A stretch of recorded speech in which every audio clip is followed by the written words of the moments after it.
Hi, I'm Gill.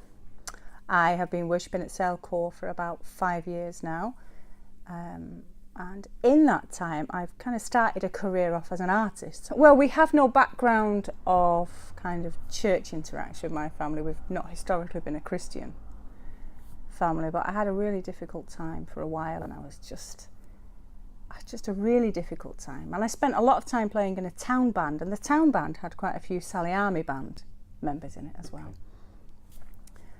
And I kept looking around at them thinking, why do I feel so absolutely pigging miserable? And they just always look so serene and happy and joyful, you know. Because I spent a lot of time with Sally Army bandsmen, I thought I might want to give it a try. So I started coming here just for the band, really. And I was interested in knowing more. And at some point I was listening to All That I Am on YouTube. And I just had this strong sense of, all right, God, I'm cornered. I don't have the energy to keep running. So here I am, and that's what I'll do. And here I am, and this is what I do. It's really funny, actually, when I remember it. I was walking past the office, and we were just in the process of building the community gardens that we have, the allotments at the back of the church.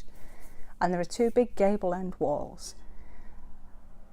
And I remember walking past the office, and Rachel was talking to somebody about these walls, and out of nowhere I felt my face say the words, I could probably paint murals on those, would you like me to? And as soon as she said, yeah, we'll do it, I thought, you've not painted since you were 18, you know.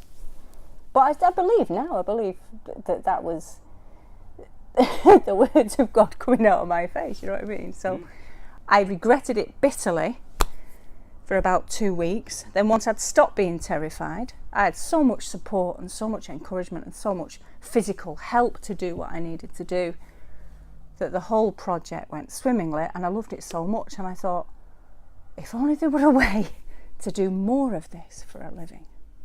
Within the core, I like to illustrate my way through sermons. That started off just as a note-taking thing, because I do genuinely have a goldfish brain. But then I found that if I doodle my way through the sermon, then when I go back to the doodles, maybe a year later, I can still say, oh yeah, I remember that message, and I remember what that was all about. So we have, I will often write in the music that we've played as it's being played, or the lyrics that we're singing, and just odd little thoughts that make your head go, ping, I need to remember that. I need to remind myself sometimes that you are the child of a king. You know, when I'm feeling weak and miserable and kind of, I'm rubbish at this, I don't know what to do. This jumps out at me all the time. He seeks you. Because I think how amazing it is to be part of a life where your God will look for you. And I think, gosh, you must have been looking for me for 40 years, nearly. And I was very good at evading him, you know. I put up a good run, but God, am I glad he caught me, you know. How glad am I that he kept seeking. These are taken from a series of Bible studies I was part of that were based on Exodus. Then some happen just because you're singing a song, bless the Lord, oh my soul. And those doodles are open to anyone, or if anybody wants a photocopy of a sermon that's particularly meant something to them on that day. What happens is I do the doodle during the sermon, then when I get home I add a layer of colour, and then if it's something that I think people would understand and appreciate, then I turn it into a card in an envelope to be given on to somebody. And I really love the idea that, you know, God takes the tiniest little speck of who you are and what you are, and he will expand it, and he will grow it, and he will add to it. All the time he is adding and adding more of him.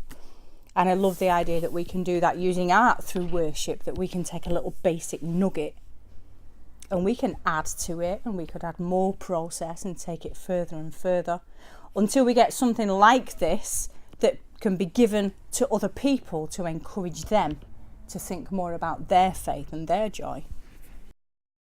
Well, I think we all have this natural reluctance to use our artistic talents, because once you commit something to paper, you're very aware that it's a permanent record. and it's a record that you look at and you go, oh, that's rubbish, or oh, that's good. And actually the best way to use art for worship is to completely disengage from what's good and what's brilliant and what's rubbish, and purely engage in the idea of listening to the words and taking those words on board and letting your hands do the rest, you know. Because what you create during worship and as part of a worship process, nobody's going to hang it in the tape. Nobody's interested about it being absolutely amazing. But it's your relationship with God and it's your conversation with God. If people can overcome that natural reticence, that reluctance to just make a mark and not think about it being something to put on a wall, and just think about it as being something to offer God and say, it's not much, God, but it's what I've got, then I think, you know, that would really open people's hearts to worship through art, which can only be a good thing.